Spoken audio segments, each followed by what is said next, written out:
Selamat Iya, sore Ibu Bapak sekalian yang baru join di ruangan Zoom ini. Selamat datang. Kita akan siap-siap ya. Jam 4:05 kita akan mulai. Jadi kita masih tunggu beberapa teman sambil kita ngobrol-ngobrol dulu di hari ini. Tadi gimana? Temu atestannya? Seru? Iya, seru temu Pak. Atestannya? Seru Pak. Iya, tadi seru. Jadi ada 40-an, hampir 50 orang sih. Jadi tadi yang ininya ya, Kak Ana ya. Iya. Pesertanya 47 ya, ditambah tadi ada karyawan, jadi 50 ya tadi yang makan ya. Kayaknya pesertanya ada sekitar 39 pakai gelas yang baru ya saya. Kok pakai gelas yang lama ya? 47 itu iya, sama kita panitia. Sama panitia ya. Enggak, aku pakai yang lama. Iya. Saya pakai yang baru. Tadi ini tempatnya sempat waktu survei awal tuh tempatnya teduh Pak. Terus tadi pas tadi kok jadi berasa panas betul hari ini. Jadi kayak begitu mulai jam 7.10 7.30-an gitu udah mulai keringetan karena udah mulai panas. Akhirnya kita pindah bergeser ke yang agak lebih dalam, itu lebih teduh gitu. Jadi gotong-gotong terpalnya tadi. Jadi berasa sehat Pak pulang dari sana. Nah, terjemur matahari. Balik lagi kan? Makanya katanya kalau doa tuh mesti yang jelas. Kalau cuma bilang supaya cuaca cerah, Cerah banget. dikasih lah Sampai gitu, jadi cerah banget. Dokter yang di atas gimana? Yang paling tua Iya biasanya gitu teman sih. kami. Tadi seru juga sih, terus ngeblend. Iya, semua usia tadi itu. Semua usia tadi bisa ngobrol juga sih tadi pada pesertanya saling Ya, saling syukur. kenalan.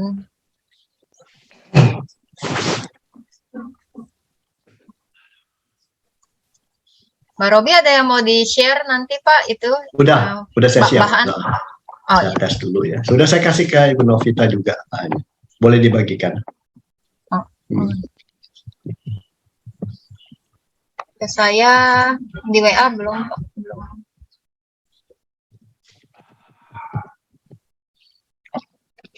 Bu Nov, ini udah jam 4:05, kita mau mulai. Oh ya, silakan Bu Lydia. Baik, terima kasih. Selamat sore Bapak Ibu semua. Selamat sore Pak Robi, selamat sore Pak Roni, Bu Nov, dan selamat sore untuk semuanya teman-teman yang sudah ada di ruangan Zoom ini.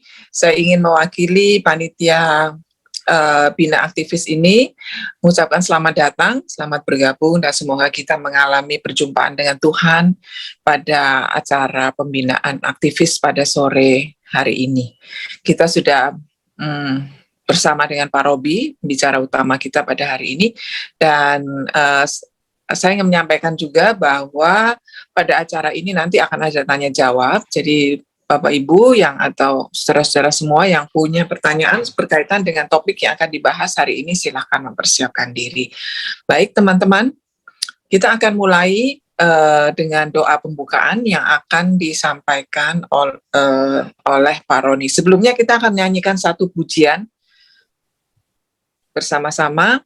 Silakan Agnes bisa bantu saya untuk menyampaikan videonya. Mari kita puji bersama-sama.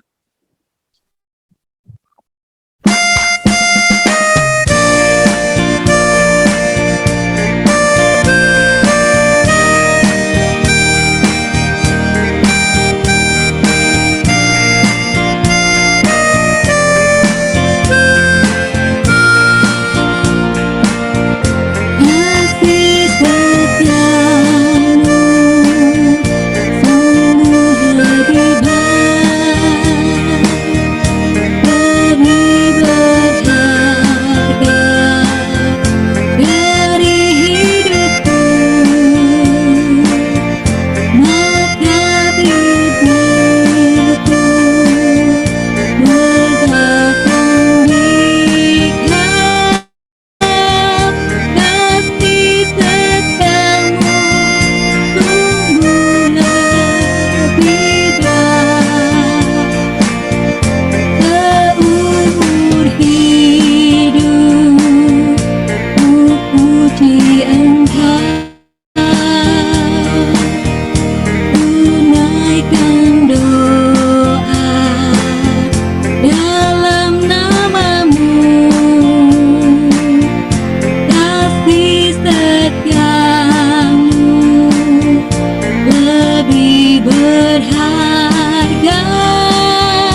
Ya, kita bersyukur ya kepada Tuhan untuk kasih setianya yang luar biasa, yang boleh terus kita alami, yang memungkinkan sore ini kita juga boleh dipertemukan di ruang virtual lewat Zoom meeting dalam sebuah kegiatan pembinaan, bina kepemimpinan yang akan difasilitasi oleh sahabat saya. Kami sempat bekerja sama cukup lama di Sinode Jabar, sekitar 10 tahunan. Kami satu lantai, satu gedung di Ukrida lantai E ketika saya melayani sebagai Sekretaris Umum BPMSW Jabar dan Pendeta Robi di mula-mula BBP yang kemudian menjadi KKSW.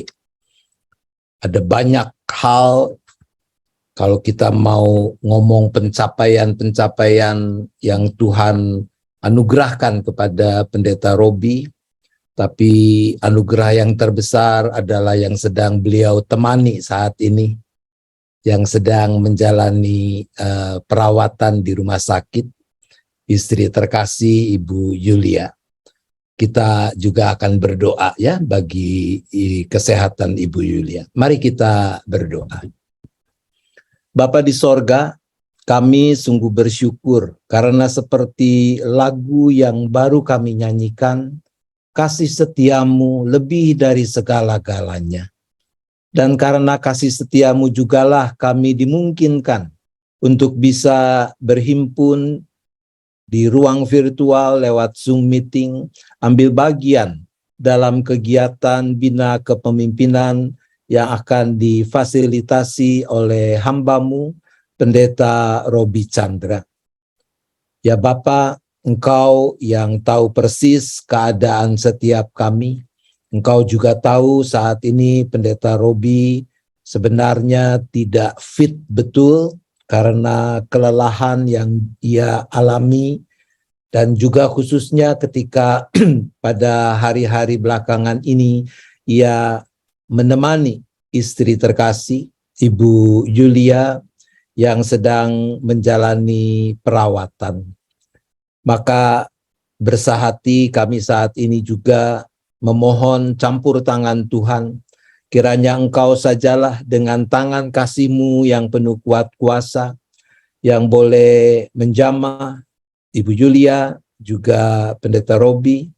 Tuhan tambahkan kekuatan bagi tubuh mereka.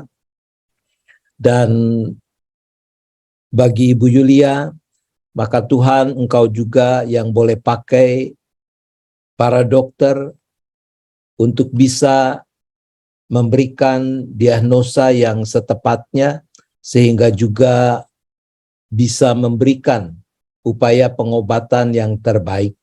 Engkau kuduskan, Engkau sempurnakan upaya pengobatan, perawatan yang sedang dijalani ini. Ya Bapa, kami mau menyerahkan kegiatan bina kepemimpinan saat ini.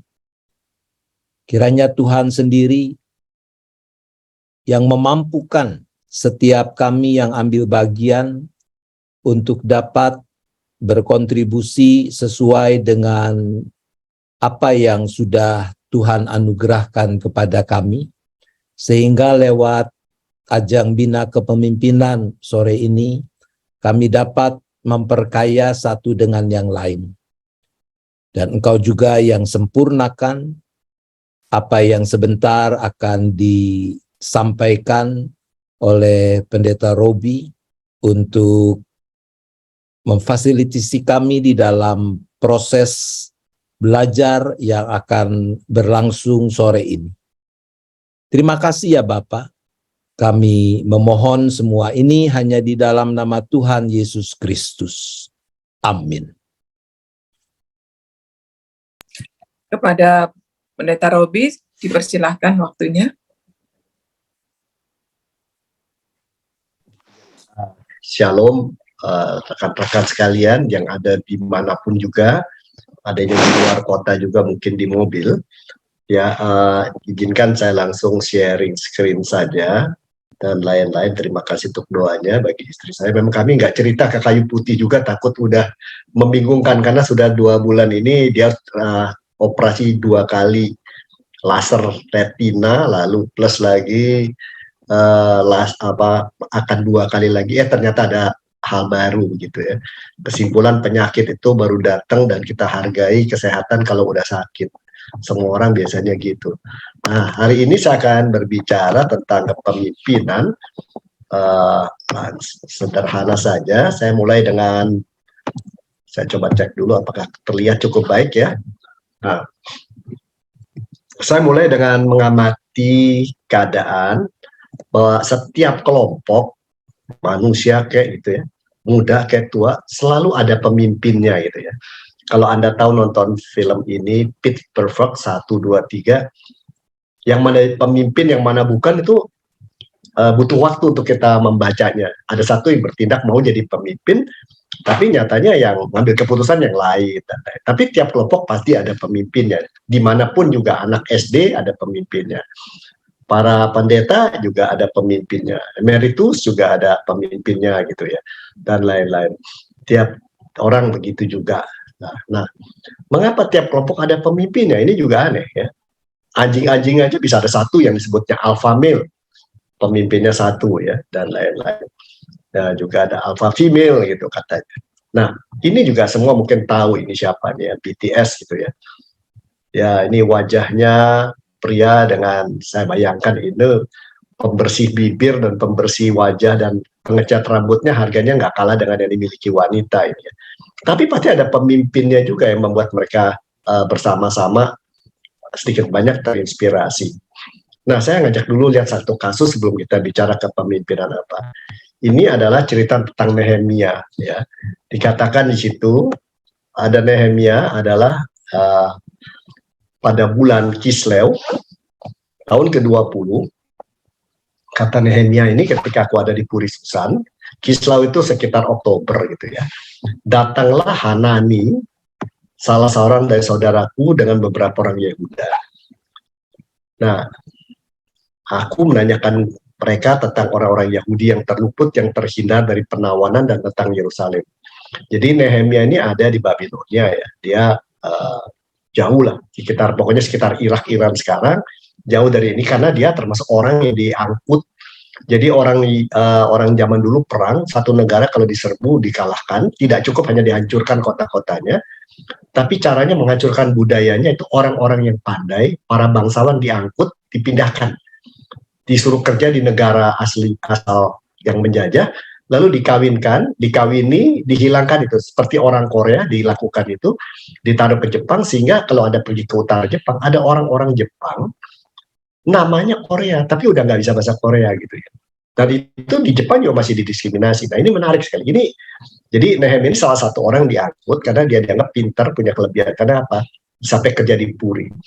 Lalu kata mereka kepadaku, ketika saudaranya datang dari daerah Yerusalem, orang-orang yang masih tinggal di daerah sana yang terhindar dari penawanan ada dalam kesukaran besar dan dalam keadaan tercela.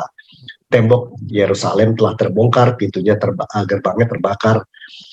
Dan ketika aku dengar berita itu, duduklah aku menangis berkabung selama beberapa hari. Ini menarik ya, tidak hanya sesaat tapi beberapa hari nangis mendengar hal itu. Aku berpuasa dan berdoa kehadirat Allah semesta langit. Nah, di ayat 7, dalam doanya Nehemia mengatakan kepada Tuhan, kami telah sangat bersalah padamu dan tidak mengikuti perintah-perintah, ketetapan-ketetapan, peraturan-peraturan yang kau perintahkan kepada Musa hambamu itu. Lalu dibuntuti katanya, Tuhan, berilah telinga pada doa hambamu ini dan pada doa hambamu yang rela takut akan namamu. Biarlah hambamu ini berhasil hari ini mendapat belas kasihan dari orang ini. Ketika itu aku juru minuman raja. Nah, lalu ayat 2, pasal 2, ayat 1, pada bulan Nisan tahun 20 pemerintahan Raja Artasasta, ketika menjadi tugasku menyediakan anggur, aku mengangkat anggur dan menyampaikan pada raja.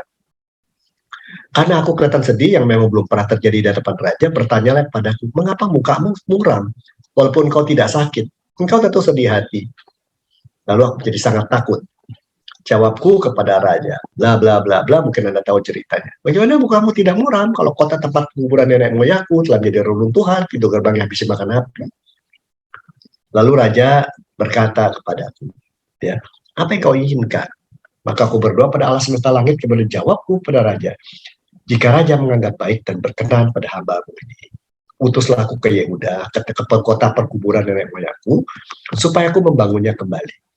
Lalu bertanyalah raja kepadaku, sedang permaisuri duduk di sampingnya, berapa lama engkau dalam perjalanan dan bilakah kau kembali? Dan raja berkenan mengutus aku sesudah aku menyebut satu jangka waktu padanya. Nah, ini menarik sekali. Kalau kita pendek saja dari cerita ini, kalau seluruh buku dibaca, terlalu banyak rahasia di dalamnya. Pertama-tama Nehemia ini adalah seorang yang jelas punya hati yang gampang tergerak. Orang lain, saya masih ingat pada tahun 98, ada seorang pendeta datang dari sekitar Los Angeles. Nah, pada waktu itu kami menyembunyikan beberapa korban, ya, termasuk korban perkosaan di rumah kami. Terutama istri saya menyelamatkan satu korban perkosaan. Orang itu diperkosa, ya 98 tahu sendiri ya apa yang terjadi. Dia diperkosa karena wajahnya seperti orang Tionghoa, padahal dia bukan orang Tionghoa sama sekali, kasihan sekali. Ditaruh di rumah. Tapi menarik, rupanya ada yang tahu, lalu pendeta dari Los Angeles pengen tahu banyak, pengen ketemu. Saya bilang, tunggu dulu, ini bukan tontonan, Pak. Kalau bisa ditolong adalah masih ada korban perkosaan lain, bisakah dibawa ke luar negeri, diselamatkan, sembuhkan dulu, dan seterusnya. Waduh, dia katakan begini, aduh sorry ya, kita juga punya persoalan sendiri di Los Angeles, jadi kalian dengan masalahmu, kami dengan masalah, kami doakan aja. Ya sudah, terima kasih, saya bilang. Cuma dalam hati sampai segitu aja simpatinya ya. Tapi nggak dengan Nehemia. Dia ada di negeri asing. Dia sendiri orang buangan. Tetapi pada waktu itu dengan negeri asalnya begitu susah, dia nangis. Dan bukan sekali, bukan emosional saya, tapi berhari-hari. Lalu setelah itu apa? Jelas ya, dia seorang pemimpin punya kepedulian, itu sifatnya. Lalu pemimpin ini juga pemimpin yang berdoa terlebih dulu sebelum bekerja, tidak langsung sikat, tergerak hatinya, pakai emosi jalan. Dia berdoa, dan situ dia dalam doanya dia, aku Tuhan, semua salah kami semua ya. Kami punya salah pada Engkau, aku juga bagian dari salah itu dan keluargaku. Tapi kalau bisa Tuhan tolong kami. Jadi orang ini tahu batasnya, tahu bagiannya. Dalam hidup ada bagian Tuhan, ada bagian kita. Nggak semua harus jadi bagian kita, nggak semua jadi bagian Tuhan. Ada bagian kita, bagian Tuhan. Dia tahu ini rupanya. Tetapi yang paling menarik kalau lihat Nehemia pasal 2 ayat 1 ada yang aneh. Di pasal 1 ayat 1 seakan-akan habis cerita itu terjadi, besokannya si Nehemia akan ketemu raja. Tapi kan disebutnya itu di awal cerita pasal 1 itu bulan Kislew. Tetapi Nehemia 2 itu bulan Nisan, itu bulan Maret. Jadi kejadian sedihnya, nangis-nangisnya dan berdoanya di Oktober, baru ngadep raja untuk menuang anggur di Maret. Yang jadi pertanyaan, ngapain aja selama di sana? Tapi menarik ya, dia nunggu itu, cari timing yang tepat, waktu yang tepat. Dan akhirnya ketika raja tahu begitu, kenapa kamu? Dia cerita begini-begini. Rupanya hubungan dia dengan raja baik ya, dia bisa berelasi. Dia ngomong seadanya, dia sedih begini. Dan raja lalu tahu, oke lah, kalau bahasa Indonesia, jangan ngomong panjang-panjang, jadi lu mau apa gitu? Kamu mau dikasih apa? Dia bilang, target saya adalah, izinkan saya pulang ke sana, ngeberesin bangsa itu. Dia tahu membangun kembali apa yang mau dia capai. Dia tahu apa yang dia mau capai. Sehingga akhirnya raja bilang, oke, kalau mau berangkat berapa lama? Dia katakan, ya, disebut satu waktu. Silakan. Rupanya dia pikirin sebelumnya. Lalu, tapi menarik kalau dia baca ayat sebelum-sebelumnya, saya tidak bahas. Ketika raja bilang, oke, berangkatlah. Raja kalau boleh dikirimin surat sepotong buat bupati-bupati yang saya lewati, supaya saya tidak didukung oleh mereka. Dia ngerti situasinya, dia peka lingkungannya. Nah, kenapa dia menjadi pemimpin? Jelas, seorang mau jadi pemimpin karena membuat perubahan. Dia ingin terjadi perubahan. Seorang, ya, di gereja kadang-kadang ada banyak urusan, ada banyak hal, tapi ada orang-orang tidak melakukan apa-apa. Karena mereka tidak merasa bisa diubah atau tidak mau mengubah.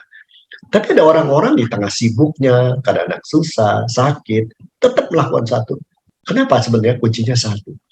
Di dalam dirinya ada hati yang ingin melihat dunia lebih baik, ada perubahan dengan orang lain, dengan dirinya, dengan siapa saja.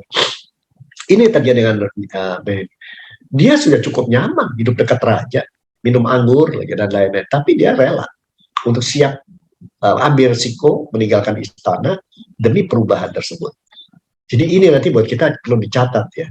Kalau kita mau mencari orang-orang seperti itu, orang-orang yang tidak hanya terima puas apa yang ada, tapi melihat bahwa apa yang ada ini, di balik ini ada potensi lebih besar Tuhan sediakan.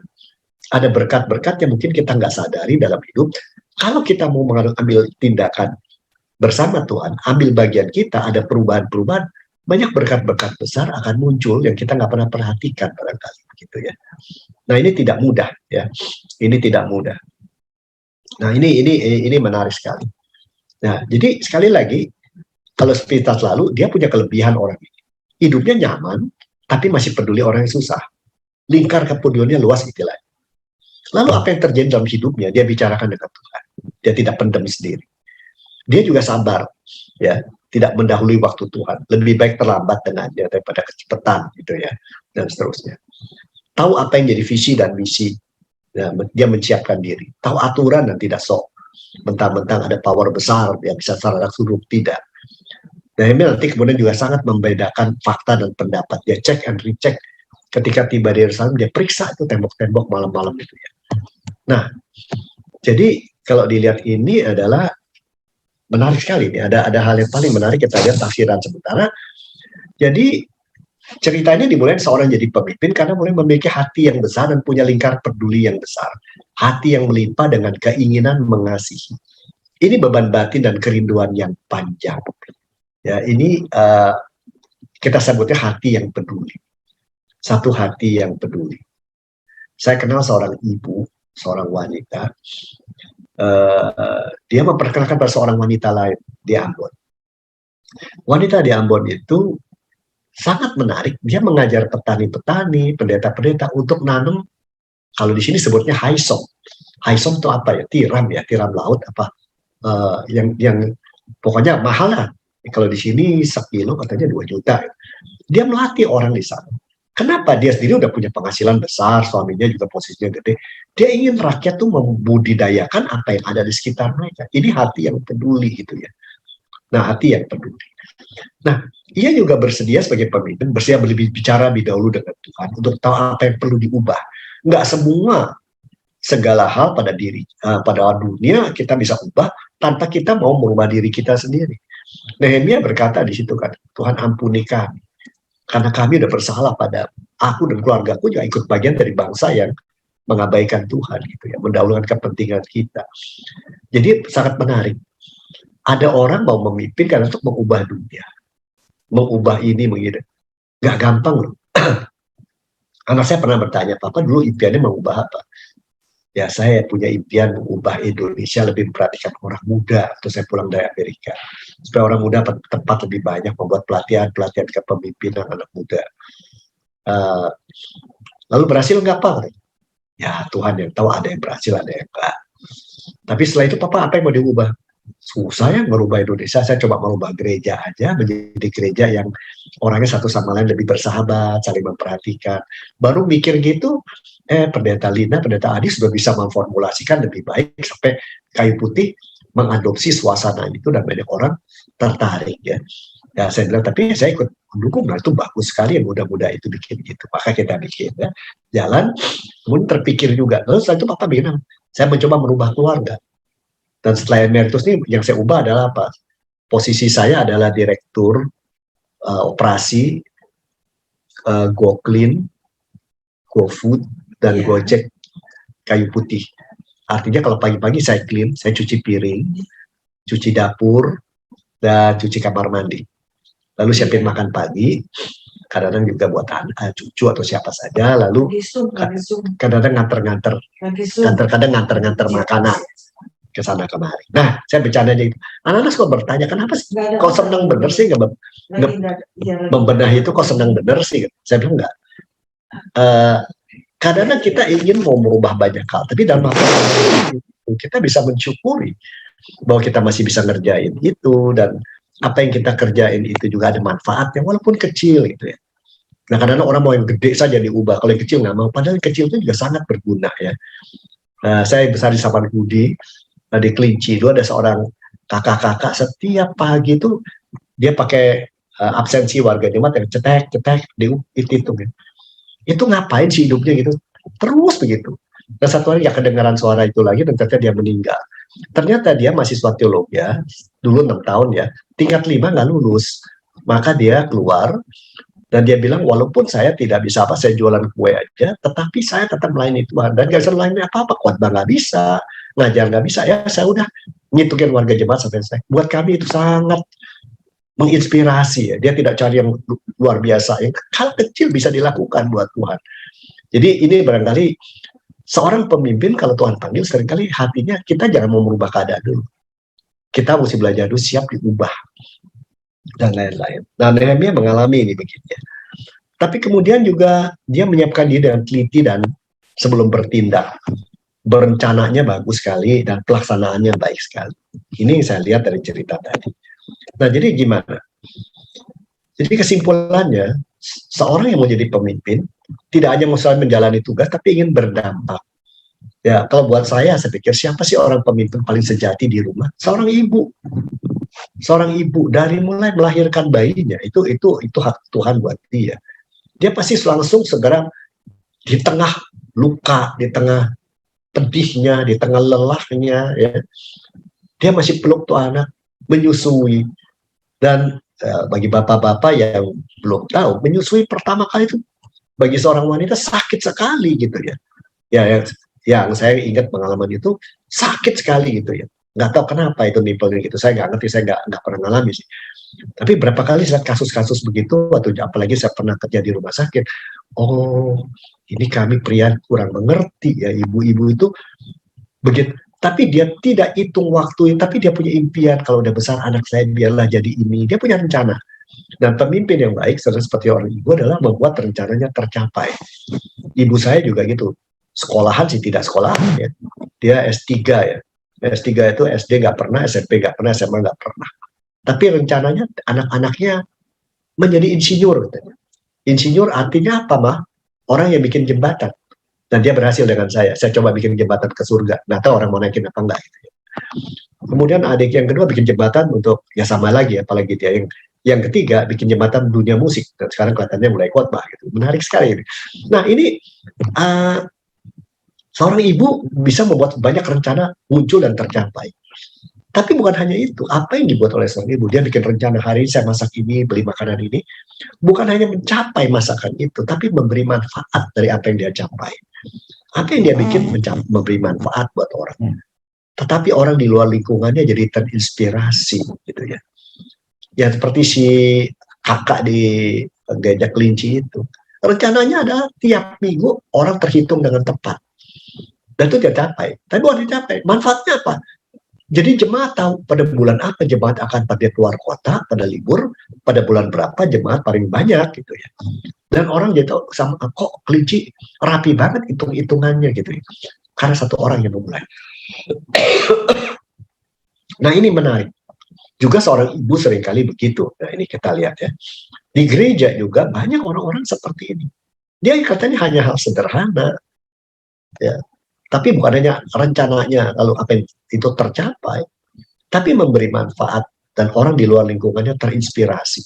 Ketika COVID baru mulai, rekan saya pendeta Adi dan beberapa pemuda membuat face shield rame-rame, rencananya bikin berapa ratus dan berhasil. Tapi bukan hanya itu memberi manfaat buat orang lain sadar. Kalau orang di luar aja dan tenaga medis butuh, kita juga jangan-jangan perlu juga punya. Orang makin sadar perlu itu. Akhirnya orang-orang lain sampai ke satpam pun makin sadar perlunya untuk menggunakan masker dan bahkan double gitu ya. Nah, banyak orang tidak bisa dan tidak mau jadi pemimpin. Kenapa? Tidak punya hati yang peduli. Tidak mau lihat perubahan bisa tercapai. Dan kalau ada kesusahan cengeng, aduh susah amat hidup gitu ya. Lalu egois, ngapain memikir orang lain, ngerubah ini. Kita masing-masing mikir sendiri aja. Dan itu karena seringkali tidak mensyukuri apa yang dia sudah miliki dan potensi yang dia dapatkan dari Tuhan. Jadi inti kepemimpinan bagaimana? Seorang jadi pemimpin itu tidak selalu karena statusnya. Bukan hanya fungsi. Ini adalah pengaruh. Nehemia itu bukan politikus, bukan gubernur, bukan pembangun, tapi dia menghasilkan kota yang dipulihkan. Jadi pemimpin itu nggak usah pakai status juga bisa. Gus Dur ketika bukan presiden tetap saja kepemimpinannya kuat, gitu ya. Kepemimpinannya kuat demikian. Nah ini perlu diingatkan. Pemimpin adalah satu pengaruh.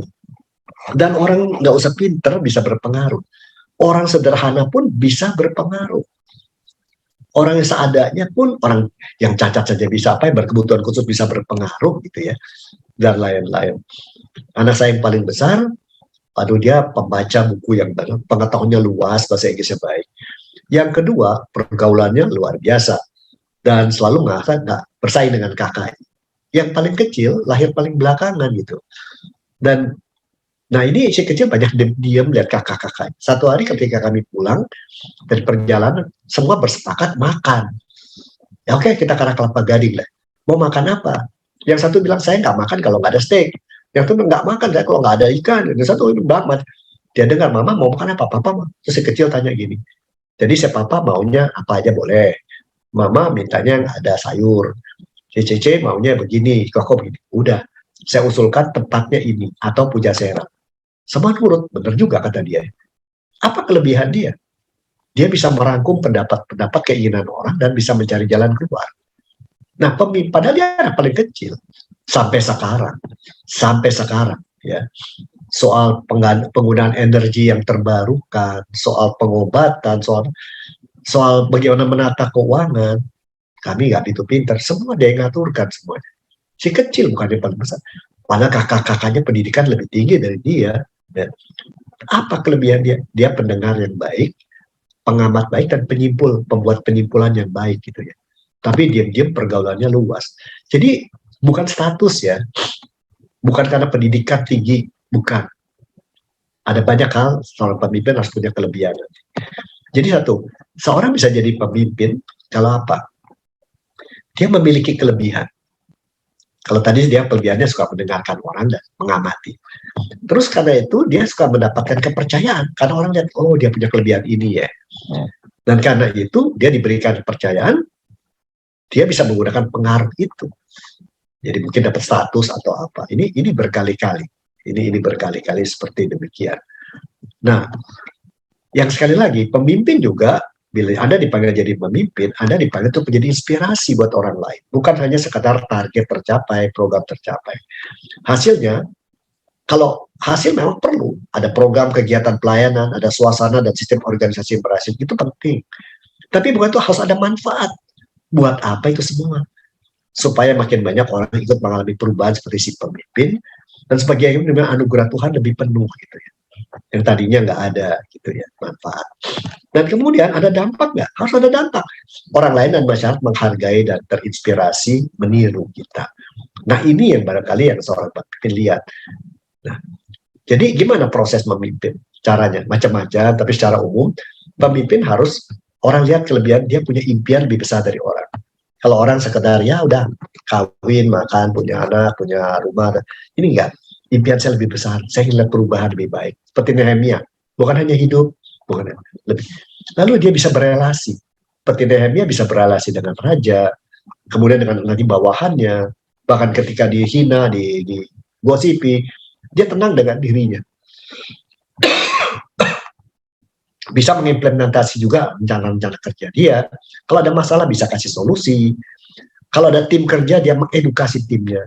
Dan ada saat kita harus diam menanti intervensi Tuhan ketika semua kita coba nggak berhasil, dan kita bisa merefleksikan kenapa itu terjadi.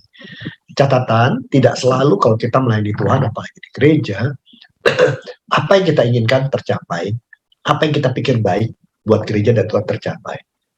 Tetapi memang lebih indah berjalan bersama Tuhan dan tetap setia, walaupun yang kita inginkan nggak tercapai.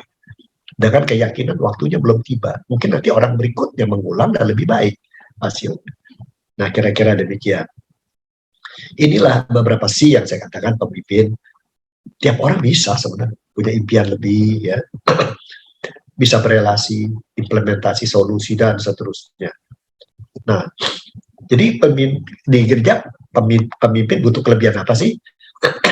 Pertama, kedekatan dia dengan Tuhan tentunya.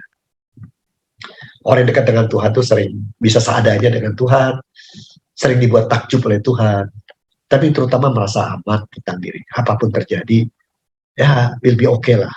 Apapun terjadi dengan saya, dengan anak saya, dengan masa depan, semua punya Tuhan. Ya terus terang memang tidak mudah untuk punya rasa aman seperti itu. Tapi banyak orang tidak secure ya. Katanya dekat betul, tapi rasa insecure-nya tinggi.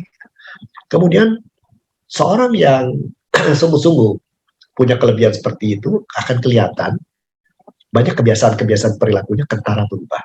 Ini menginspirasi orang. Dulu dia begini, kok sekarang jadi begini ya? Wow, jadi orang beda gitu ya. Nah ini menginspirasi. Lalu komitmennya juga beda. Jadi orang mengalami perubahan. Makin dekat dengan Tuhan, mengalami kebiasaannya berubah, komitmennya berubah, karakternya juga menginspirasi. Seperti Nehemia. Dalam keadaan dia sendiri gak senang, hidupnya lagi gak menentu gitu ya di bangsa lain, orang buangan, dia masih mau peduli sama orang lain. Lalu kemampuan kerja kita terus belajar bertumbuh, sehingga kesaksian keluar dunia gereja pun akan terasa. Dan di GKI kita banyak punya orang-orang seperti itu dan kita sangat bersyukur ya. Kita bersyukur kalau kita tuliskan atau contohnya banyak banget deh ya. Itu kadang-kadang kita geleng-geleng kepala. Saya pernah tahun lalu menuliskan buku Berani Berubah. Itu lulusan-lulusan penabur yang menimbulkan perubahan-perubahan di masyarakat. Ada yang ngurusin anak-anak perempuan yang hamil duluan sebelum menikah. Dia hanya buka rumah, anak tuh tinggal di sana sampai melahirkan, anaknya dia urusin, anak tuh si perempuan diberikan skill sampai bisa hidup mandiri dan sebagainya. Ada yang begitu. Itu di Bandung ya, kalau nggak salah Rumah Ruth ya. Lalu ada juga orang yang hanya ngurusin anak-anak di pinggir jalan. Gitu. Itu kan orang penabur. Bahkan ada satu orang yang memperhatikan orang, saya nggak tahu apakah dia ke gereja Gading Indah, atau mungkin sekarang mungkin ke gereja lain juga. Itu bekas calon ratu putri Indonesia. Dia ngurusi anak-anak yang terakhir tuh waktu COVID banyak anak nggak bisa sekolah karena nggak punya handphone. Dia hanya mengumpulkan duit untuk belikan handphone anak. Saya ikut ambil bagian bantu dia. Ternyata dia bikin pelayanan namanya charity, karitas semut gitu ya. Semut-semut kecil kita ngumpulin sesuatu buat orang-orang yang juga semut-semut yang susah ke Gunung Kidul dan lain-lain.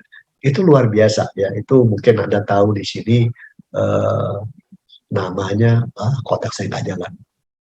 Agustin ya, Agustin. Rumahnya di Kelapa Gading. Nah, karakter-karakter seperti itu yang kita lihat. Yang dilakukan kelihatan kecil tapi dampaknya luar biasa ya. Juga ke macam-macam hal. Inilah yang kita bisa lakukan kalau kita mulai mencoba mendapatkan ini. Yang sering kali kesulitan pemimpin tidak mau merubah kebiasaan. Ini penting, perubahan kebiasaan.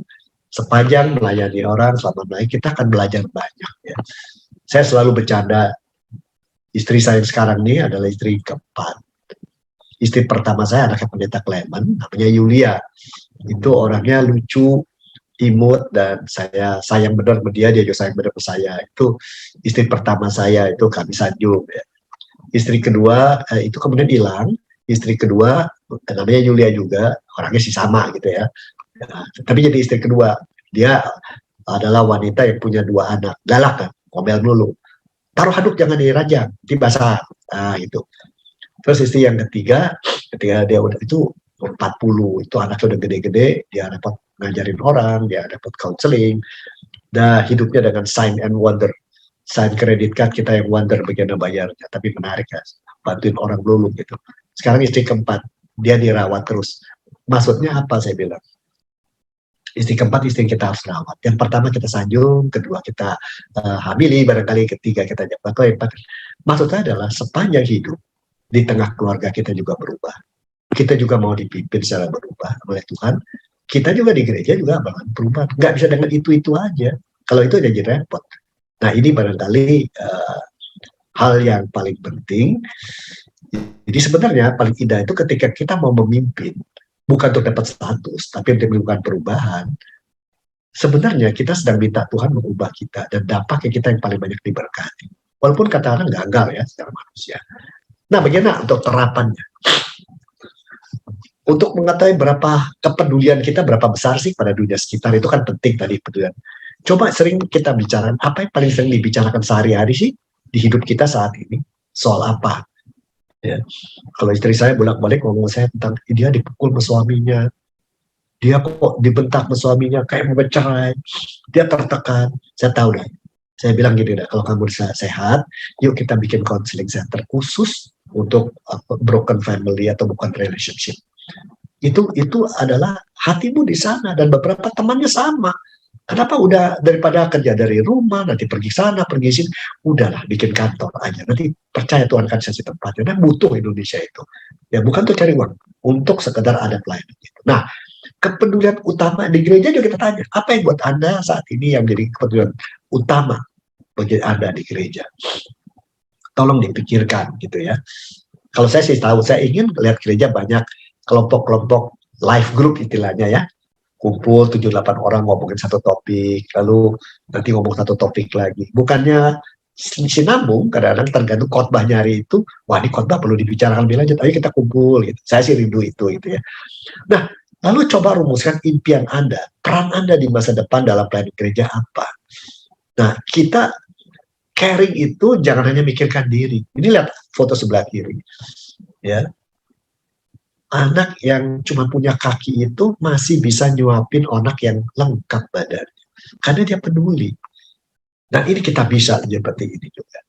Nah, inilah pemimpin sejati, orang yang peduli, ingin menimbulkan perubahan, jadi inspirasi dan Tuhan dimuliakan. Saya stop dulu di sini. Kita lanjutkan nanti dengan tanya jawab barangkali. Terima kasih.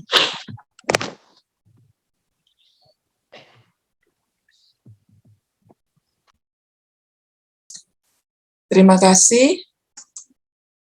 Terima kasih untuk Pak Robi yang sudah membagikan pada kita suatu materi kepemimpinan dari kehidupan Nehemia yang bisa kita aplikasikan dalam hidup kita sehari-hari, dalam pelayanan kita sebagai Kelker maupun oleh komisi.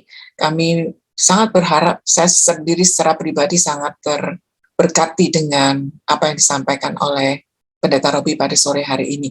Saya yakin teman-teman juga mengalami berkat yang khusus, diingatkan kembali dan diinspirasi oleh Nehemia dan juga paparan penjelasan dari Pendeta Robi. Untuk masuk ke bagian berikutnya, saya persilakan Pendeta Novita untuk memimpin kita dalam tanya jawab. Terima kasih. Terima kasih Bu Lydia, ya Ibu Bapak, kita masuk ke dalam sesi tanya jawab ini ya, dari sesi yang materi sudah dijabarkan oleh Pendeta Robi. Adakah yang Ibu Bapak yang hendak bertanya? Ada atau belum? Kalau belum saya mau pancing duluan nih dengan pertanyaan gitu ya. Pak Robi, ada dua hal sih Pak dari saya. Yang pertama, ya bahwa tadi kunci kepemimpinan itu kan juga adalah punya hati gitu ya. Nah, di dalam saat masa kini gitu ya, dengan tingkat kesibukan dan juga mungkin tenaga, energi orang yang terkuras, jadi kadang-kadang mungkin kepedulian itu sedikit sedikit teralihkan gitu ya. Lalu pertanyaan, bagaimana caranya membuat orang bisa memang menguatkan kepedulian seseorang? Nah, itu yang pertama pertanyaannya. Lalu yang kedua, kan kalau kita bicara tentang pemimpin di gereja, baik itu kalau secara jabatan adalah majelis jemaat, tetapi juga para pemimpin di badan pelayanan gitu ya. Kalau rata-rata di GKI itu kan nggak ada yang volunteer ya Pak ya. Maksudnya kalau nyari penatua tuh nggak, saya nih udah bisa loh kepilih gitu, nggak begitu kan. Tapi justru ada kecenderungannya udah dilawat, udah dibujukin, udah didoain, bahkan mungkin juga diancam-ancam dikit gitu ya. Tapi tetap aja masih ada kesulitan di sana sini gitu ya. Jadi apakah itu memang culture yang ya memang udah GKI dan ya kita pertahankan karena itu juga adalah tanda kerendahan hati begitu ya, atau memang ada sesuatu yang perlu dikritisi tentang itu Pak? Itu sih Pak. Makasih. Oke.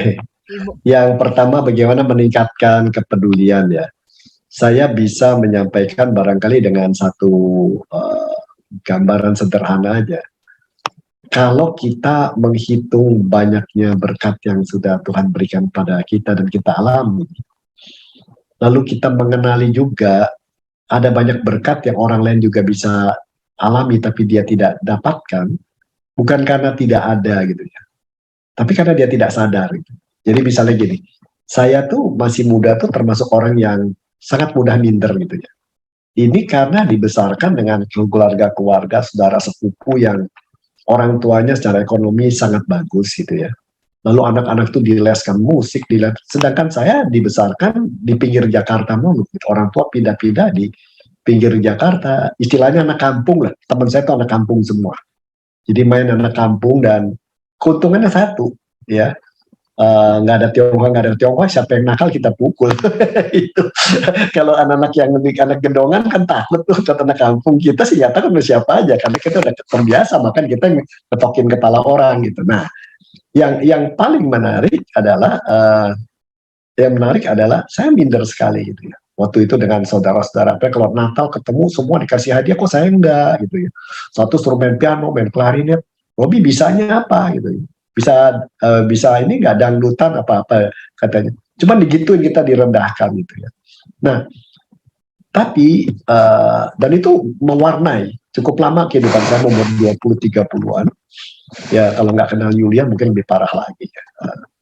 Orang yang paling tulus ketemu saya dan menerima saya bagi adanya, ngobrol sebagai teman adalah adiknya. Kok ada orang nggak mandang saya rendah gitu. Saya mulai bingung gitu. Terus temannya Yulia, kok gitu ya. Nah, lalu kemudian baru saya sadar adalah saya belajar dengan seorang mentor, kamu membiarkan suara orang mempengaruhi kamu. Lalu kamu harus membebaskan dirimu dari itu. Buat Tuhan kamu tuh berharga. Dia menolong saya melihat itu.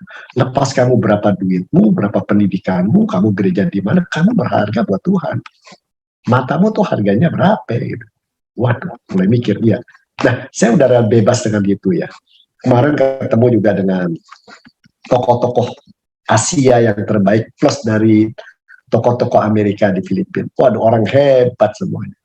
Saya newcomer mewakili Indonesia untuk sekolah teologi, untuk hadir di sana. Bengong saya. Orang hebat-hebat itu. Satu-satu yang kenal cuma Pak Yoas Adi Prasetya. Ngobrol sama dia. Wah, itu juga dia pinter banget. Tapi saya tidak lagi melihat sebagai minder. Saya lihatnya kagum. Kok Tuhan masih tiap orang-orang hebat betul tiap-tiap orang. Tapi lalu saya berarti puji Tuhan ya. Saya punya kemampuan untuk melihat kelebihan orang yang orang lain belum tentu sanggup loh. Dia tahu dia pintar, dia belum tentu dia bisa lihat kelebihan orang. Saya punya kemampuan lihat kelebihan tiap-tiap orang. Gitu. Wow, luar biasa amat saya bilang ini. Asal perjalanan saya. Nah, dengan itu ketika saya ketemu orang di gereja misalnya, di gereja kami juga ada orang-orang yang minder. Percaya loh, ada orang umur 45, 47 minder, mobilnya mungkin udah Mercedes, Volvo, atau kalau sekarang apa Tesla, ada masih minder loh. Di situ saya lagi merasa kepedulian, kasihan amat ya, duit segudang kan masih minder gitu. Orang ngomong, ya mobil gue cuma Mercedes begini. Kalau abang gue sih, waduh, dia sih yang model spesial datang kan, saya sampai aduh ini kesian amat gitu ya. Nah, kepedulian itu muncul kalau kita merasa kita cukup dari Tuhan, itu dulu dah. Bahkan yang dia kasih pada kita limpah, sehingga kita pikir ada banyak orang belum mengalami itu, kita bisa lakukan sesuatu walaupun kecil.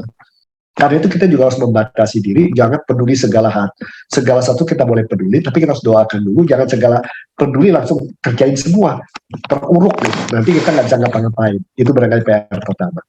Ya, jadi kita belajar mengenali berkat-berkat Tuhan. Itu jawaban saya pertama. Yang kedua,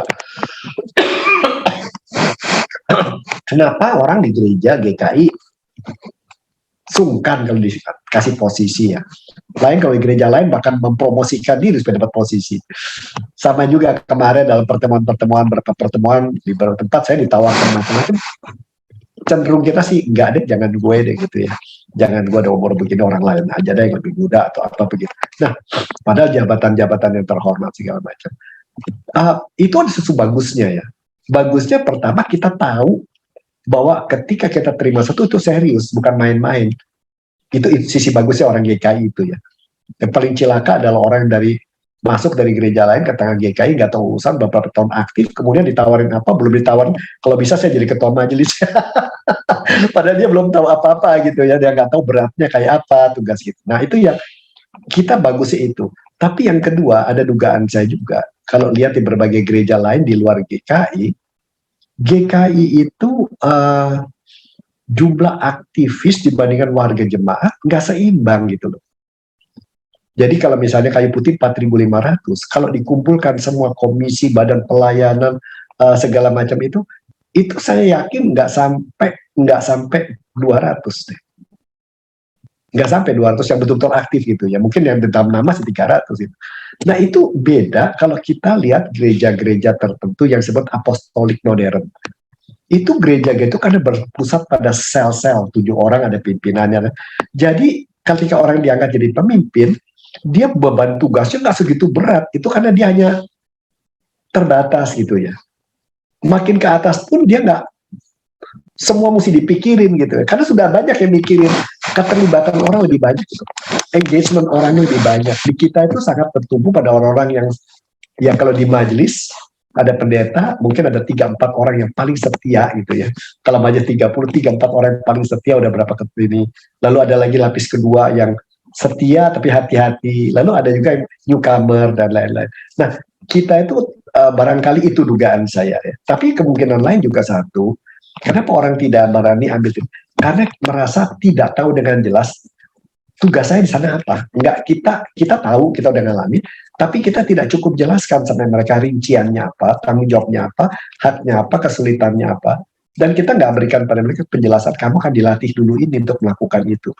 Kamu hanya kami harapkan 1 minggu kasih kami 7 jam, bisa nggak? Misalnya gitu, dugaan saya sih itu gitu ya. Jadi ada beberapa kemungkinannya ya. Tapi kalau gereja-gereja apostolik gede itu kok bisa begitu? Karena ya beberapa anggota keluarga saya ada yang aktif di International English Service (IES) ya, gereja Isa Al-Masih.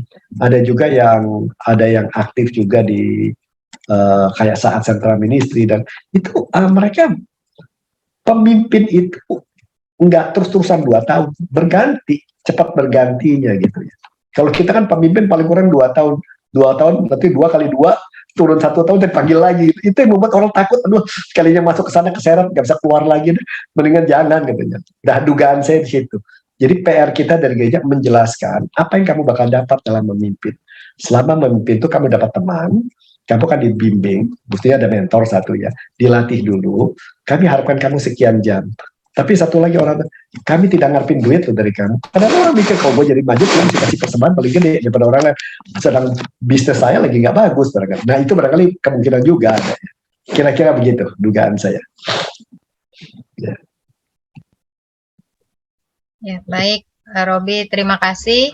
Ya, jadi bagaimana untuk mengingat dan juga menghitung ya apa yang Tuhan telah lakukan ya, berkah-berkah Tuhan, sehingga kita bisa jadi lebih punya kepedulian gitu ya. Lalu juga ya manfaat-manfaat dari memimpin itu yang bisa membuat orang juga mungkin terlibat gitu ya di GKI untuk menjadi para pemimpin di dalam berbagai kegiatan yang ada. Baik, Ibu Bapak, saudara-saudari, apakah ada yang hendak bertanya di dalam materi kita di sore hari ini? Mungkin ada yang terpikir sesuatu dan mau menyampaikan begitu ya. Silakan, Ibu Bapak.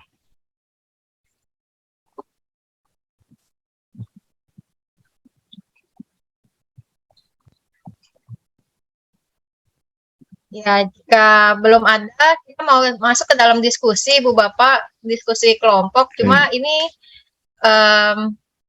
ini pada mati kamera, apakah standby atau sambil dalam perjalanan, atau juga ini kesulitan untuk mengikuti? Standby, Bu, Bapak, standby. Oh, standby. Standby. Cuman Ya, dalam soalnya keadaan tidak standby, Bu. Oke, baik kalau gitu. Ya, Ibu Bapak, kita mau mencoba diskusikan gitu ya, apa yang tadi juga kita dapatkan dari Pak Robi, sudah kita dengarkan, dan supaya itu jadi meresap, kita nggak hanya mendengar ya, tapi kita membagikan apa yang sudah kita dapatkan gitu ya.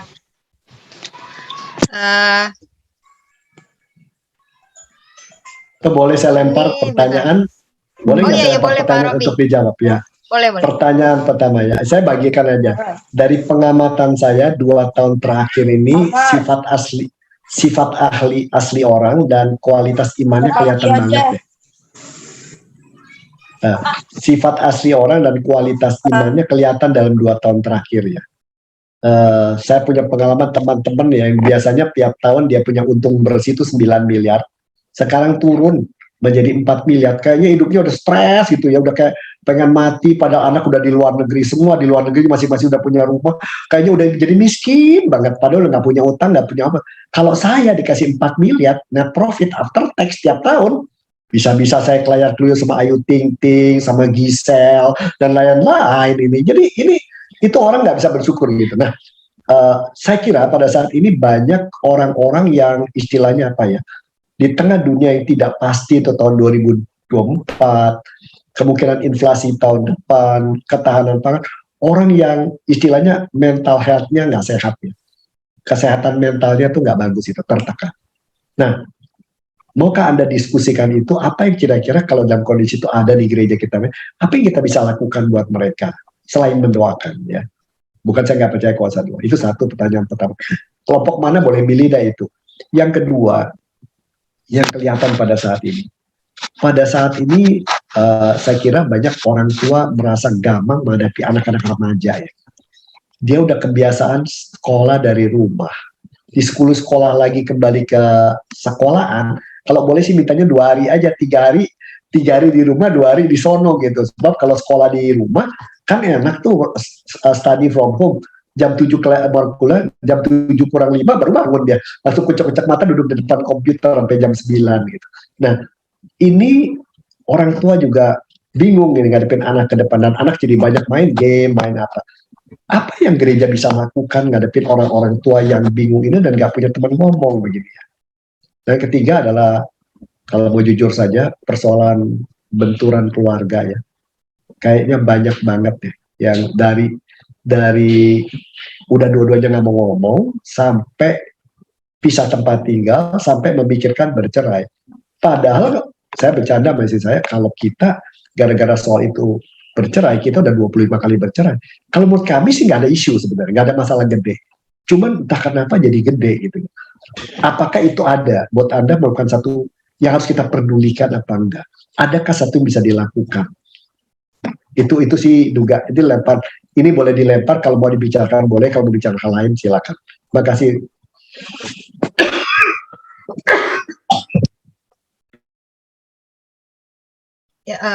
Ya baik. Tadi yang pertama apa ya Pak? Sorry.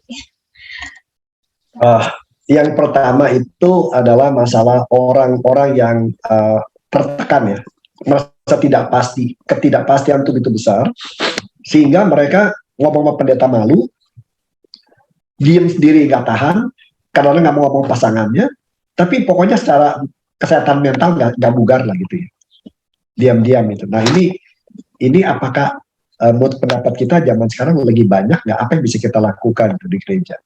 Dan ini memang susah karena nggak kelihatan kan, ya itu ada nggak yang bisa kita lakukan gitu ya? Ya kita nggak tahu ya. Misalnya di gereja yang anak saya suka pergi, kalau minggu pagi si pendeta khotbah, itu lalu hari Selasanya khotbah itu ada kelompok-kelompok kecil diskusikan isi khotbah. Jadi soal-soal seperti gitu.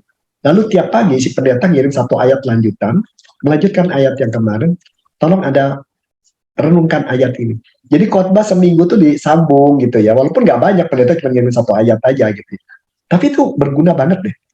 Ya, salah satu khotbah yang saya nggak lupa, saya datang sama istri saya, judulnya begini: menyiapkan diri untuk kematian pasangan kita. Waduh, itu dia kasih kesaksian orang-orang kehilangan pasangan.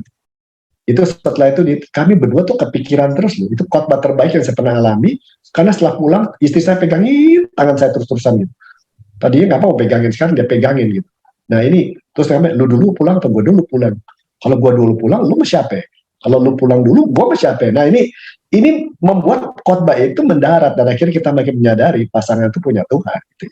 Nah itu adalah contohnya ya salah satu cara yang dia bikin ya untuk menghadapi ketidakpastian. Yang kedua masa tadi keluarga ya, paling repot keluarga ada yang paling banyak sih, ngadepin anak remaja dan pasangan, antar pasangan. Baik, ya, Ibu Bapak, kita bagi ke dalam 3 kelompok ya. Pertanyaan ada di kolom chat, nanti juga saya akan broadcast ke dalam kelompok masing-masing. Kita bagi dalam kelompok 1, 2, 3, kelompok sudah dibuka, Ibu Bapak bisa join masuk ke dalam kelompok untuk membahas. Seru juga, Nov. Ya, ya tadi saya nguping dari ini grup ke grup, diskusinya mendalam. Sebagian yang mungkin belum bisa berinteraksi, tapi yang bisa berinteraksi tadi mendalam juga. Iya. Kayaknya ke depan pemikiran kita untuk bikin kayak live group ya, grup-grup kecil itu nggak ada pilihan ya, itu mesti ke sana gereja dah. Nggak mungkin kalau semua dikatakan gereja 1.000 orang yang mengalami keluarga bermasalah dengan anak, dengan pasangan, dengan kerjaan, katakan 40, mau serahkan semua pendeta, berarti pendetanya yang jadi bermasalah dengan pasangannya gitu. Mau nggak mau awam mesti dikerahkan kan. Jadi bukan sebagai penasehat, sebagai pendengar dulu gitu. Nanti di screening awam yang jadi pemimpin yang mendengar, awam yang membuat orang rasa nyaman, lalu awam yang bisa mengarahkan ke pendeta. Jadi udah tersaring gitu ya. Kalau persoalan kecil-kecil sih nggak apa-apa deh. Jatuh cinta sama teman lama zaman SD kelas 3 biarin aja deh gitu ya. Yang kayak gituan masa pendeta mesti datang tangking setan gitu ya. Ya perlu ya. Tapi kalau udah mau bubar itu ya. Ya. Ya, baik. Ibu Bapak sekalian, terima kasih untuk diskusi-diskusinya. Saya keluar masuk ke berbagai grup ya, berjalan dengan cukup baik, mendalam gitu ya dari apa yang disampaikan. Ya, saya memberi kesempatan Ibu Bapak untuk sharing begitu kali ya Pak Robi, hasil yang tadi dari setiap kelompok-kelompok bisa kita sharingkan bersama gitu ya. Mungkin kita mulai dari kelompok 1 dulu. Dari kelompok 1 tadi yang membahas mengenai kesehatan mental tuh ya. Nah, siapakah yang mau sharing dari kelompok 1? Silahkan.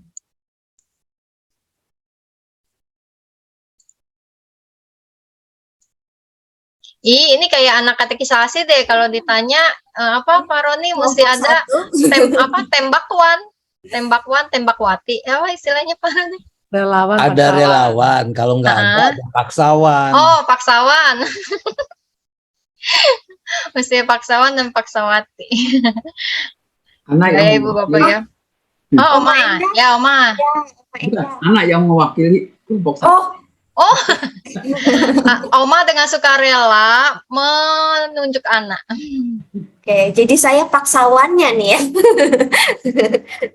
Oke, dari kelompok 1 tadi ada 2 usulan yang maksudnya yang muncul gitu ya dari perbincangan tadi. Yang pertama support group, benar tadi kita memikirkan bahwa kalau gereja masalah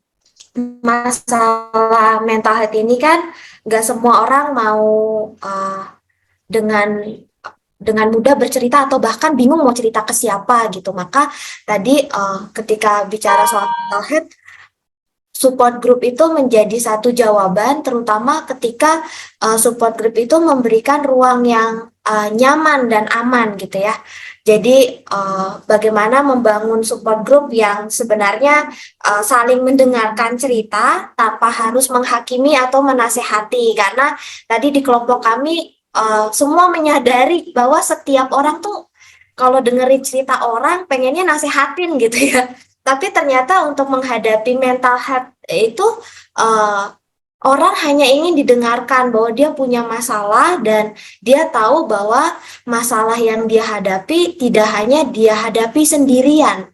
Orang-orang lain juga punya masalah yang sama gitu. Dan dari support group itu sebenarnya bukan solusi yang dicari, tetapi teman di dalam perjalanan menghadapi persoalan itu gitu. Itu yang pertama. Lalu yang kedua tadi usulannya adalah sebenarnya mental health ini juga bisa dari ini juga Pak Robi, kayak dalam pelayanan gitu ya. Terutama tadi kami ngebahasnya soal remaja. Jadi remaja yang angkatan Zoom ini waktu pelayanan online ke onsite tuh mereka kan bingung ya. Dan ternyata bisa jadi malah jadi stres gitu karena perubahan yang terjadi dalam kehidupan mereka yang begitu cepat gitu. Dan di GKI Gading Indah, Oma Enda ini pernah sharing. Jadi lintas generasi sharing ke teman-teman remaja gitu ya. Dan ternyata sharingnya Oma Enda ini menolong teman-teman remaja untuk belajar dari Oma gitu ya, yang menjadi teladan di gerejanya menghadapi perubahan gitu. Dan ternyata itu saya rasa juga dari kelompok kami rasa itu juga bisa menolong dengan adanya sharing menghadapi perubahan di dalam pelayanan itu menjadi cara agar anak-anak remaja atau lintas generasi itu jadi punya semangat yang baru gitu, dalam bersama-sama menghadapi perubahan ini gitu. Itu sih. Terima kasih. Mungkin ada tambahan dari kelompok saya, silakan kalau ada yang kurang. Ya, ada Ibu Bapak yang mau menambahkan dari kelompok satunya sendiri? Ada? Semua sudah oke dengan itu? Oma Indah ada mau nambahin, Oma? Disebut-sebut namanya tadi sama Ana. Kayak main pingpong. Oke, baik. Terima kasih. Jadi dua usulan itu ya, support group dan sharing antar generasi mengenai pelayanan. Oke, sangat baik sekali. Kelompok satu, kita bisa kasih applause buat kelompok satu, Ibu Bapak sekalian. Bisa tepuk tangan beneran atau tepuk tangan pakai simbol di Zoom kita. Oke, thank you kelompok satu. Lalu kita masuk ke kelompok dua. Kelompok dua, siapakah yang ada yang mau bercerita hasil dari tadi kelompoknya? Silahkan. David lah, ayo Fit. Kelompok dua tadi. Tadi saya sudah direct chat ke Tante Wiranda. Tante. Itu kelompok kami, Kak. Tante Miranda yang bicara. Oke, Bu Miranda.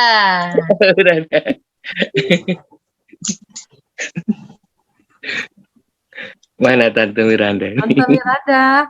Kalau nggak Tante Miranda ya Om Miranda lah. Ini Pak SIM Bu Miranda freeze atau? Oh, nge-freeze ya rasanya. Nge-freeze kayaknya. Oh, berarti apa? Itunya kumat lagi apa? Sinyalnya. Oh, oke. Kayaknya ya mungkin diganti oleh yang lain karena kayaknya. Tanti. Kak David aja. Tadi saya yang tim penyimak. Soalnya tadi saya sama Tante Tia sudah ini banyak ngobrol-ngobrol. Ya benar Fit. Kita udah ngomong ya. Sekarang gantian yang nggak ngomong ya sekarang ya. Ayo silakan yang nggak ngomong. Baik, saya aja yang silakan Kak. Saya hanya menyimpulkan ya dari diskusi kami. Jadi kami membahas tentang anak muda dan kami melihat bahwa anak-anak muda sebagai generasi penerus bangsa itu kan mereka merupakan agen perubahan. Jadi anak muda ini sebenarnya memiliki peran yang penting dalam proses pembangunan baik bangsa maupun gereja, komunitas orang percaya. Nah, dan juga mereka harusnya bisa berpartisipasi ya untuk menyelesaikan tantangan dan persoalan baik dalam kehidupan mereka, mengatasi kelemahan-kelemahan hidup mereka, lalu kemudian juga menyangkut bidang sosial di mana mereka berada. Nah, karena begitu penting peran pemuda ini, tadi ada Ibu Tea, ada Pendeta Roni, ada Kak David, ada Ibu Miranda, ada Ibu Siska yang sudah memberikan masukan begitu. Nah, Ibu Tea itu pernah melayani di Komisi Remaja begitu panjang, dan saya termasuk terkesima mendengar konsep-konsep yang sudah yang pernah dilakukan berdasarkan pengalaman Ibu Tea. Misalnya seperti kelompok sharing gitu.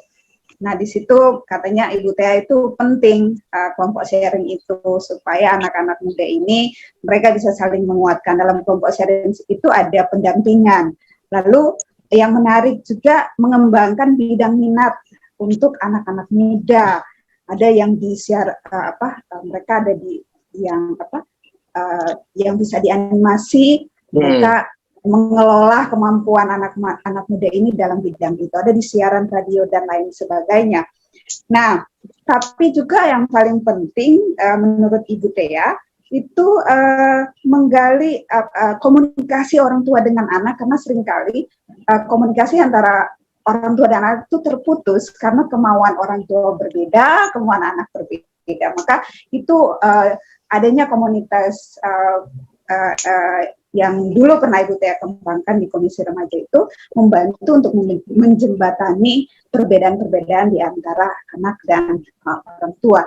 Lalu kemudian Kak David sudah mengingatkan kita bahwa itu dari mengembangkan kemampuan baik anak maupun orang tua gitu, dari masih sekolah minggu begitu ya Kak David ya, dengan Pak Sutri gitu, sehingga mendidik anak-anak mereka dari kecil dan kemudian bisa berkembang menjadi generasi muda yang baik. Lalu kemudian Ibu Miranda memberikan contoh bahwa di sekolah anak mereka di Penabur ada yang namanya grup supporting parenting supporting seperti itu, dan itu sangat baik. Di dalamnya mereka selain sharing tapi juga diberikan edukasi untuk bagaimana menjadi support system sebagai orang tua yang baik dalam keluarga. Itu saja, terima kasih.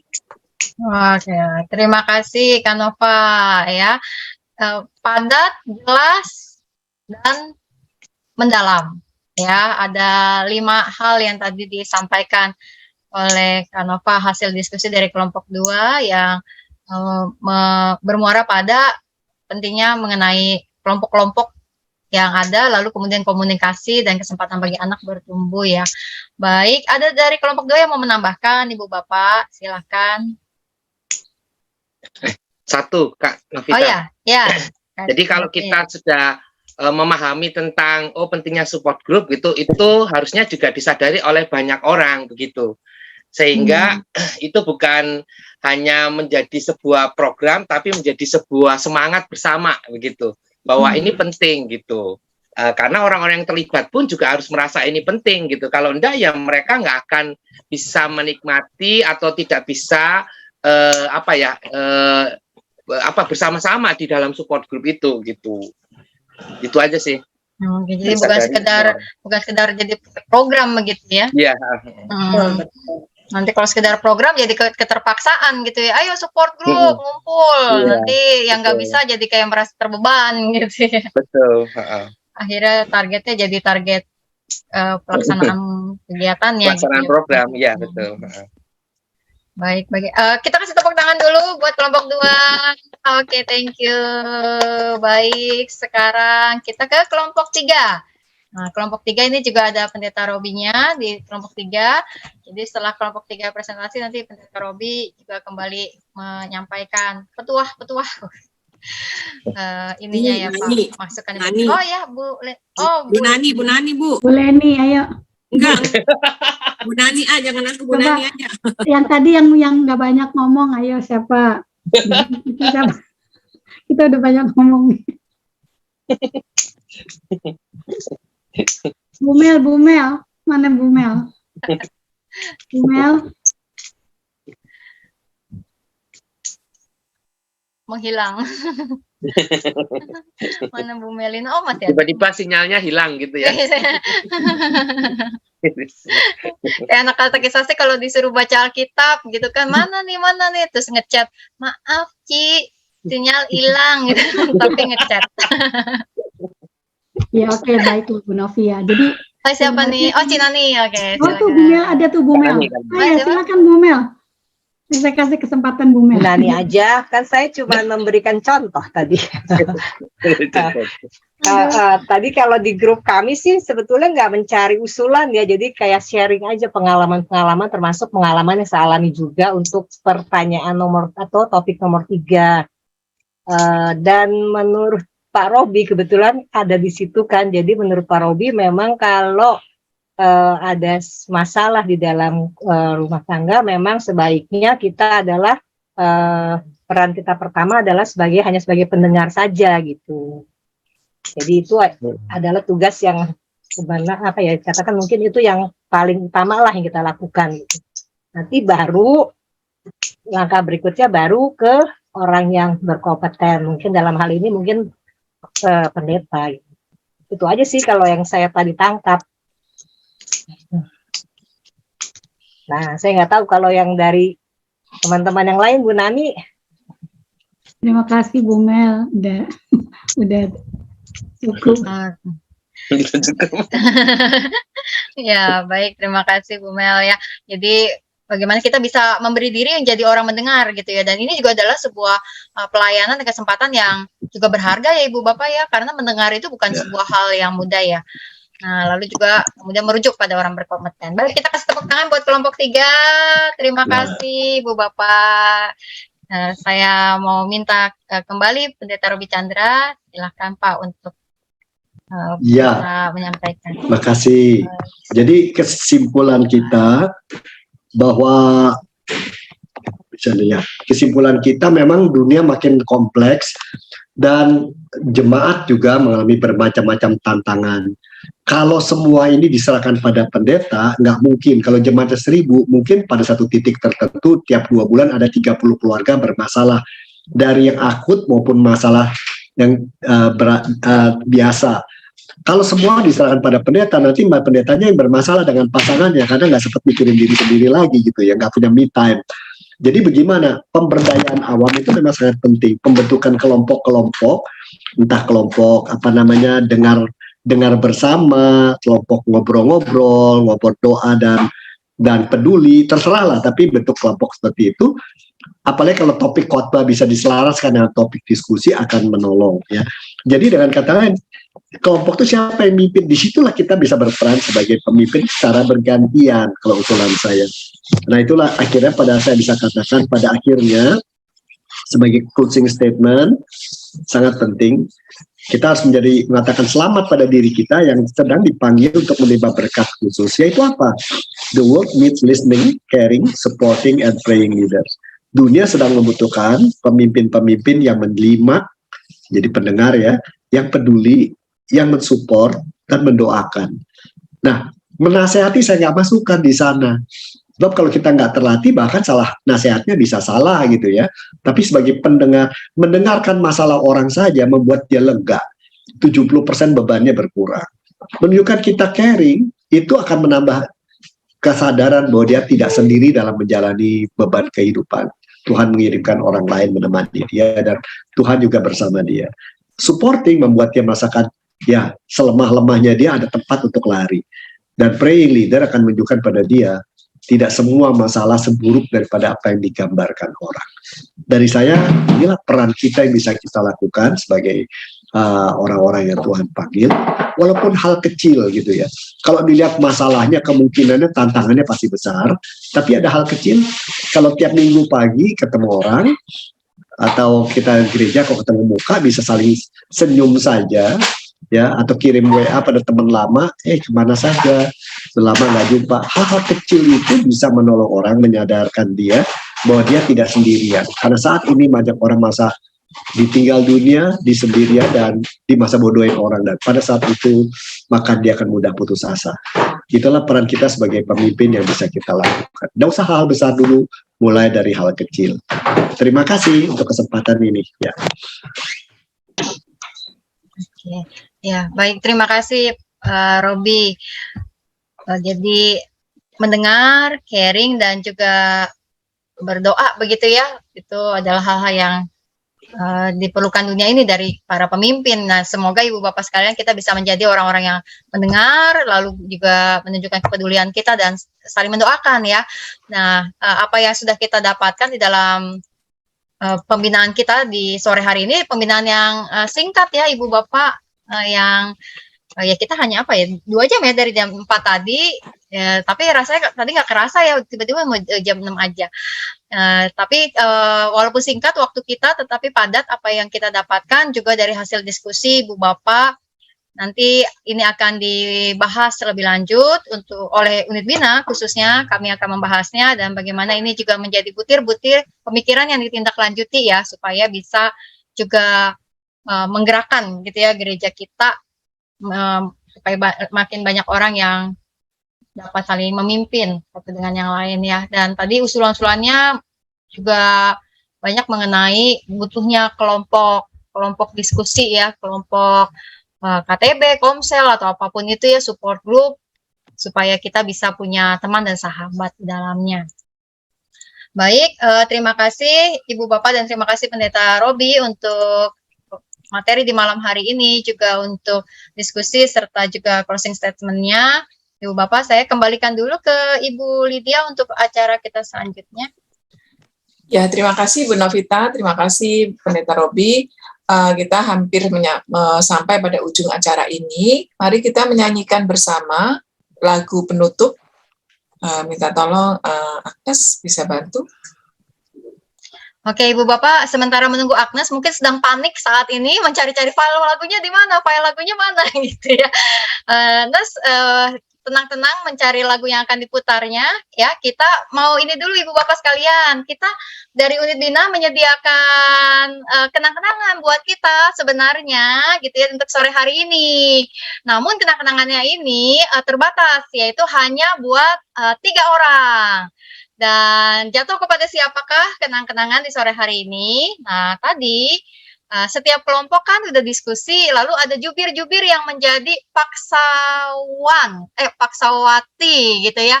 Nah, jadi 3 hadiahnya adalah ini, nggak kelihatan. Buku Pendeta Robi Chandra, ya ini ada virtual background-nya, kelihatan ya.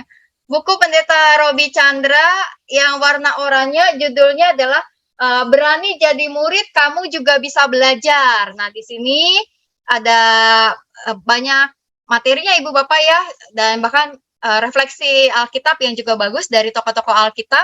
Nah, buku ini ada 3, jadi akan diberikan kepada para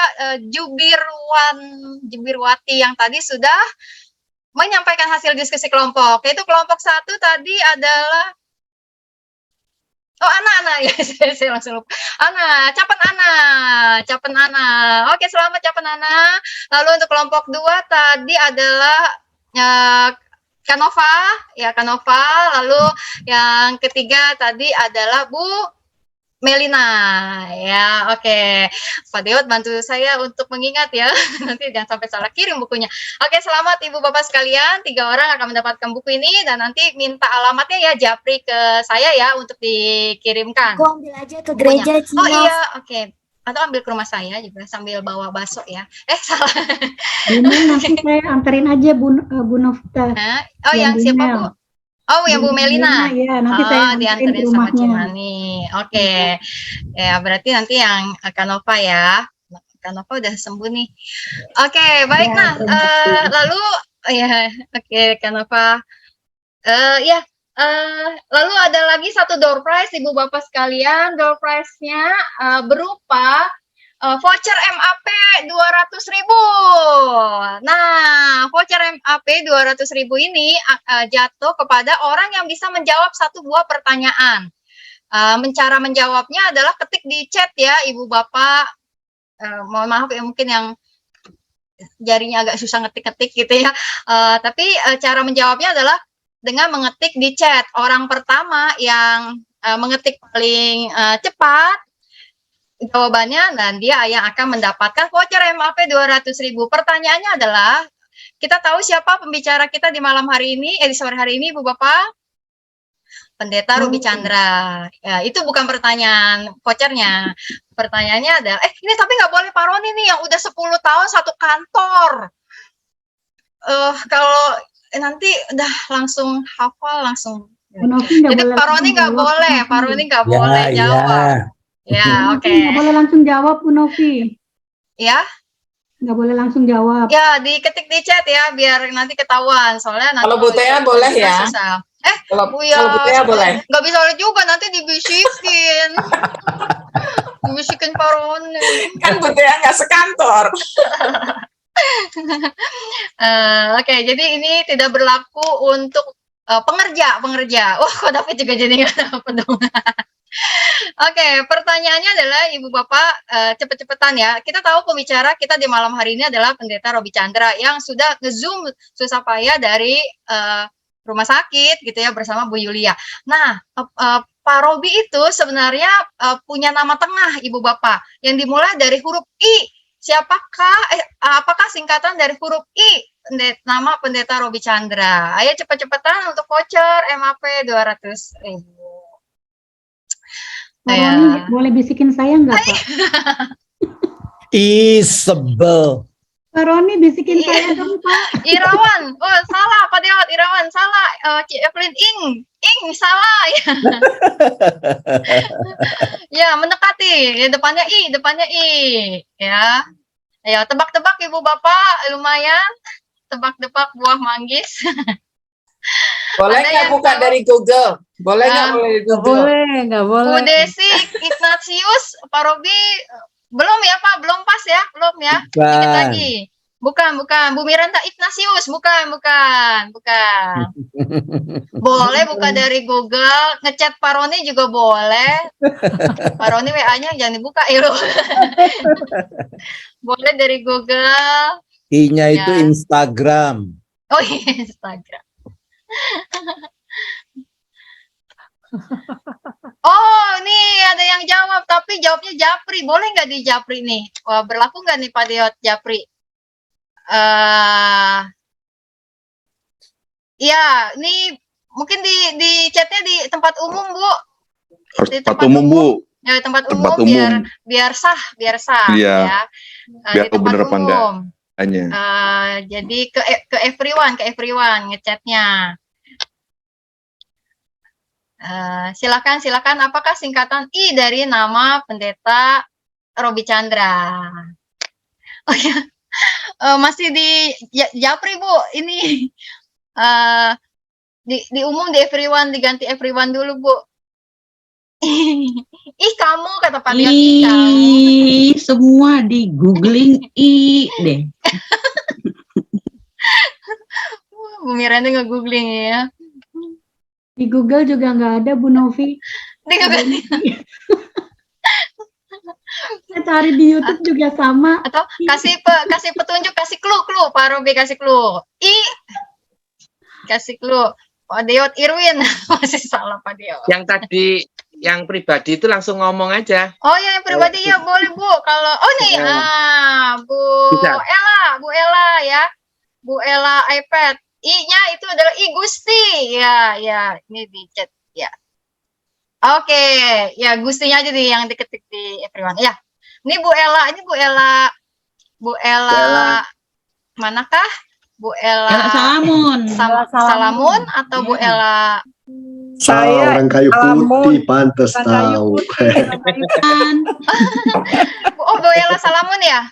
Iya. Mana nih? Oh iya. Cuma mesti diperiksa itu vouchernya expirednya kapan? Besok Bu, besok. Soalnya dia masih di luar negeri. Iya. Expired besok Bu. Enggak. Expired ya.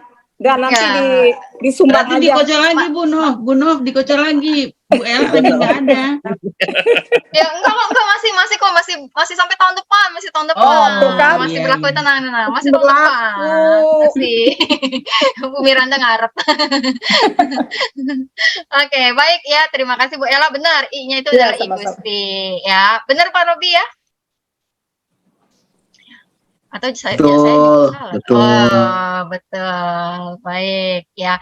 Baik. Saya serahkan ke Bu Lydia atau Agnes kembali. Apakah sudah oke untuk Ya, Agnes, gimana lagu dengan penutup lagu kita? penutup?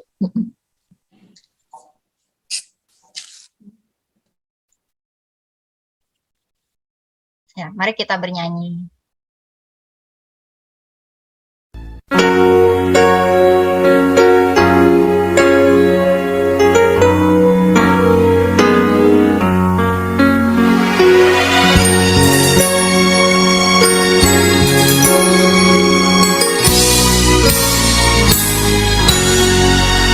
Di jalanku ku diiring oleh Yesus Tuhanku. Apakah yang kurang lagi jika Dia panduku? Diberi damai surgawi asal imanku teguh. Suka duka dipakainya untuk kebaikanku. Suka duka dipakainya untuk kebaikanku.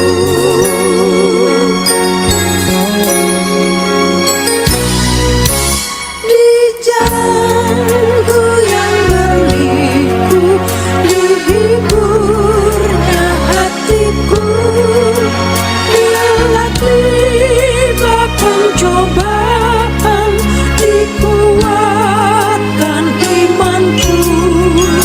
Jika aku kehausan dan langkahku tak tetap, dari cadas di depanku datang air yang sedap. Dari cadas di depanku datang air yang sedap.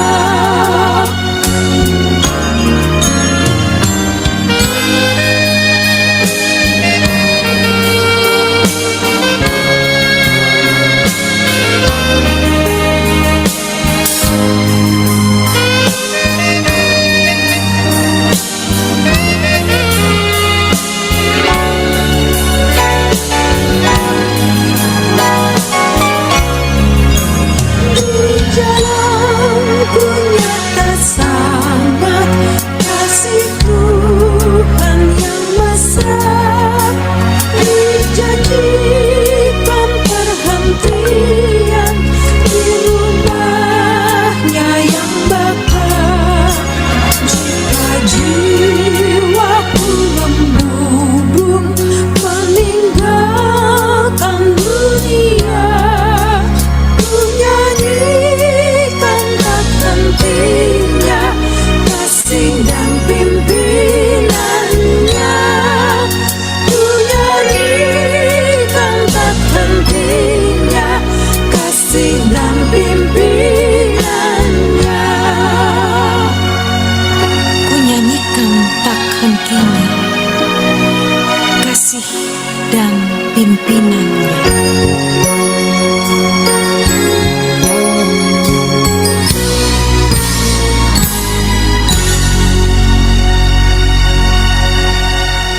Silakan Bu Novita yang akan menutup kita dalam doa penutup. Iya. Baik, Ibu Bapak sekalian, mari kita berdoa. Tuhan yang Maha Kasih, Sang Kepala Gereja kami, yang kami puji dan sembah dalam nama Tuhan kami Yesus Kristus. Di sore hari ini kami bersama-sama mendapatkan hikmat-Mu di dalam apa yang disampaikan Pendeta Robi, juga di dalam diskusi kami bersama.